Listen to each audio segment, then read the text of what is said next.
Wat ons het nou ook gesing, die woord van God is so kragtig en so is lewendig en aktief besig in ons lewens. As ons net ons harte oopmaak vir die woord, dan kom die Here en hy kom bedien ons elkeen op ons eie plek waar ons is. En volgende wil ek net 'n boodskap van bemoediging bring vir elkeen van ons. Want in hierdie wêreld is daar baie gebrokenheid. Ja. Hierdie wêreld is baie gebrokenheid en ons weet dat die kinders van die Here nie noodwendig vrygeskel is van gebrokenheid. Nee. Dinge gebeur met ons almal en ons almal was deur goed.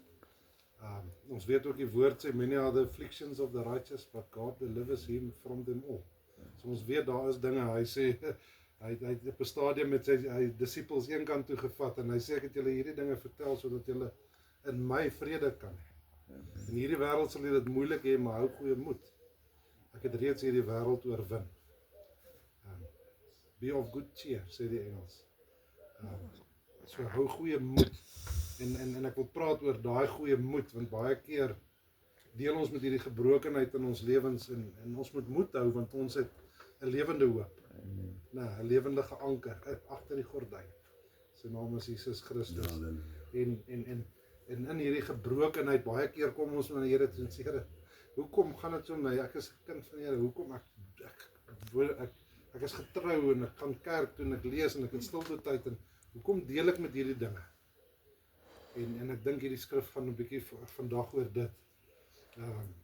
Ons weet dan een ding wat die woord sê, dat ons nooit bo ons vermoëns beproef sal word. Wonderlik is dit wat ek altyd sê, dat wat ook al na my toe kom, moet eers verby my pa kom. Dis wat die woord sê. Hy sorg dat ons nie bo ons vermoë beproef word. So dit moet eers verby hom kom. Alraai. En wat ook al hy verby laat gaan, is hy saam met my en hy sal my bekragtig. Amen. Daar's net ietsie wat oor die gebrokenheid wat ek vandag wil deel, dat die woord sê, kyk, ek staan en klop by die deur van jou hart, en as jy vir my oopmaak, dan sal ek ingaan en by jou kom woon. Jy sien, hoe wonderlik is vrye wil. Die Here het gesê, ek het jou vrye wil gegee, maak julle nie slawe nie, ek roep julle vriende. Met ander woorde, die mate wat ek die Here betrokke maak in my lewe, die mate wat ek die Here betrokke maak in my situasie, hang van my af. Hy dring homself nie in my situasie in. En dit geld vir elke situasie. As ek hom in hierdie situasie voluit soek, is dit goed, maar as ek in hierdie area in my lewe hom nie regtig wil ken nie, dan sal hy gaan nie net die deur afskop en homself daarin druk. Nou, so, en dis kom ek altyd sê, dat ons Here is 'n gentleman. Hy eer ons vrye wil so mooi, dat dit is ons keuse, waar en hoeveel.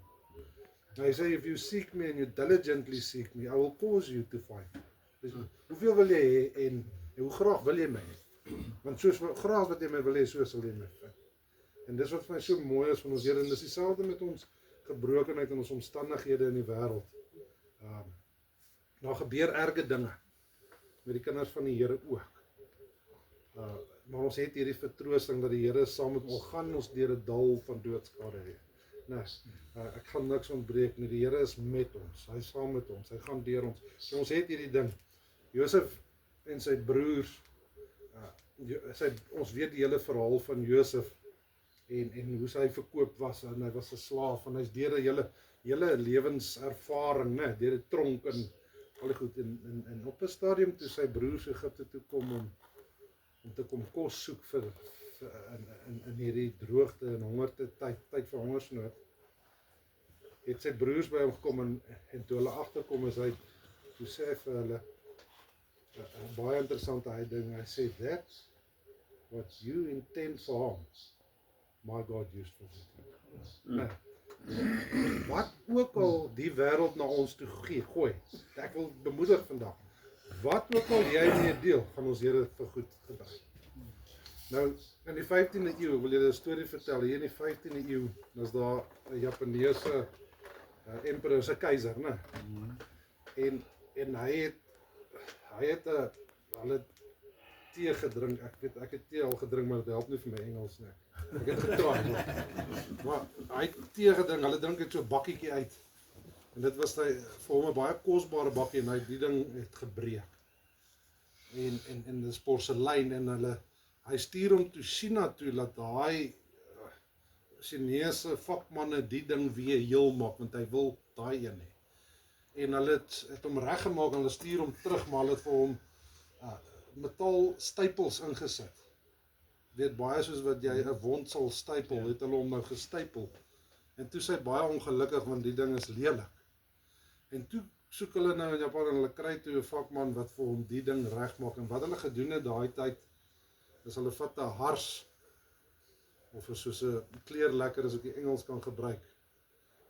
Of 'n epoxy, maar kom ons sê 'n hars, 'n deurskynende hars en hulle meng met goue poeier of silwer, maar goue poeier was die gebruik, maar die algemene gebruik. Meng hulle goud in hierdie hars en dan plak hulle die ding aan mekaar en dan politoer hulle hom weer op. En dit is kintsugi. Hulle noem dit kintsugi. Dis 'n kuns, kintsugi wat in die 15de eeu dan ontstaan het. En net so vandag dat die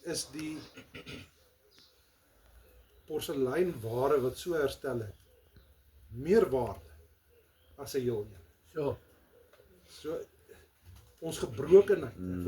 Wanneer ons die Here in ons gebrokenheid inbring, word ons gebrokenheid ons sieraad. Die wêreld het 'n probleem. Want sy gebrokenheid bly gebrokenheid. Hy loop net verder met sy gebrokenheid en gewoonlik word 'n gebrokenheid al slegter, nie waar nie. Maar die kinders van die Here het, as wanneer hulle die hoop in die gebrokenheid inbring, dan word dit ons sieraad.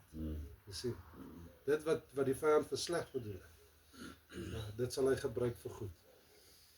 Jy het al gehoor die Engels gesegde wat sê dat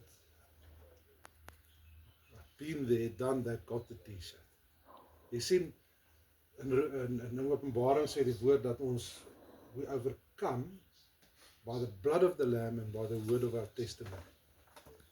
Dis 'n kragtige wapen in die hand van God, wat met my en jou gebeur het. Die oomblik wat ek hom in dit inbring, en hy kom weld daai ding aan mekaar met sy goue teenwoordigheid, dan is dit 'n getuienis. En die oomblik wat daai getuienis na die wêreld toe kom, is dit kosbaar, want dit genees ander. Jy sien, dit gaan nie net oor my nie, dit gaan oor wat hy deur my kan doen. Psalm 147 vers 3 sê, hy genees die gebrokenes en verbind hulle wonde. Jy sien, die wat verbind is, kan ander ook lei na genesing. Weet jy wat is die ding van ons kinders van die Here? Baie van ons loop met nog gebrokenheid. Want ons het nog nie die Here daar ingebring. Ons het dit nog nie heeltemal oorgegee. So wat wil ek sê vandag? Dit is baie soos wat oom Lukas gepraat het van daai oom wat in die hospitaal gelê het. Ja, Steve. Ja, toe hy die Here in dit ingebring in so 'n mate dat hy wat is sy naam gewees? Steve. Hy wat Steve is, het nie die pyn beleef. Sien jy hoe mooi, sien dit is, ek kan nie sê jy gaan nie pyn hê in jou lewe, maar die Here, jy kan dit vir die Here gee. Hy sal dit vir jou dra. Verstaan? Daar's iets anderste wat ons kinders, vir ons het 'n lewende hoop. Ons gaan dalk deur die ding, maar hy is met jou. Daar wat hy sê, ek vat jou las op my, en sit my las op jou. Hy het Steve se las gevat. Ja. En sy vreugde, sy ligte las het hy op Steve gesit. Dit is so mooi getuienis. Maar dit is toegang, ons het elkeen toegang tot hierdie wonderlike ding in ons lewe. Matteus 5 sê, salig is die wat tree. Toe ons sal onthou, ek het daai woord al vir jou gegee. As ons mense verloor. Die Here wil nie ons moet pyn hê nie. Die Here wou nie gehad het ons moet geliefdes verloor nie. Almal van ons hierso gaan een of ander tyd gaan iemand naby aan jou aangaan na hulle volgende bestemming toe of hulle huis toe. En die Here het nie dit bestem dat ons mense verloor. Maar hy sê geseënd is die wat treur. Die seën lê nie in die treur nie. Hy sê die seën, die goud lê, want hulle sal vertroos word. Jy sien wanneer ons Here Heilige Gees in daai leemte inbring, waar die verlies is. So dan maak hy daai gat vol met goud. Hy kan nie nou daai persoon vervang en daai persoon het aanbeweeg na die volgende bedeling toe, maar hy kan daai gat vol maak met daai goud en daai resin. Dat daai leemte kan hy vul. En jy sien daarin lê die seën. Daarom kan ons gebrokenheid 'n seën word. Ja. ons verlies kan 'n seën word. Ons ek wil hê dat ons hierdie gedagte vandag dan gaan huis toe vat, dat ons nie ons gebrokenheid gaan wegsteek nie. Ons gebrokenheid, baie keer is dit vir ons ook as mens 'n verleentheid. Weet, party mense het swakhede wat hulle nie so maklik wegsteek nie. So dis die swakhede of die gebrokenheid wat die wêreld vinnig vingers na toe kan wys. Nou, en die Here wil nie hê dat sy kinders mekaar se gebrokenheid moet uitwys nie. Ons moet dit bedek. Ons moet mekaar se swakhede bedek. Maar baie van ons loop met gebrokenheid wat nie so hooglopend is nie. En omdat ons skaam is oor ons gebrokenheid, deel ons nie met dit. So jy loop met gebrokenheid vir baie jare, ons pleister onsself buite mooi. Maar die gebrokenheid word nie gevul met die Heilige Gees nie. Word nie genees nie, word nie vertroos nie. So ons loop mank vir baie jare omdat ons is skaam vir ons gebrokenheid. En al wat ons moet doen is ons moet die gebrokenheid na die Here toe bring. En dit vir hom gee sodat hy kan laat ons hom daarin nooi. Hy gaan nie self daar aankom. Dis iets wat ek weet ek het dit nou al seker 3 keer gesê. Hy gaan nie net self daar aankom nie, want dis jou lewe, dis jou gebrokenheid. Dis jou keuse om daarmee te deel in die mate wat jy daarmee deel. Ek gaan afsluit. Kan ek net vra terwille van die video, Jacques, as jy weer kan opneem, Peer, terwille van die video, kan jy daar vir ons 'n bekeringsgebed net saam met die boodskap opneem?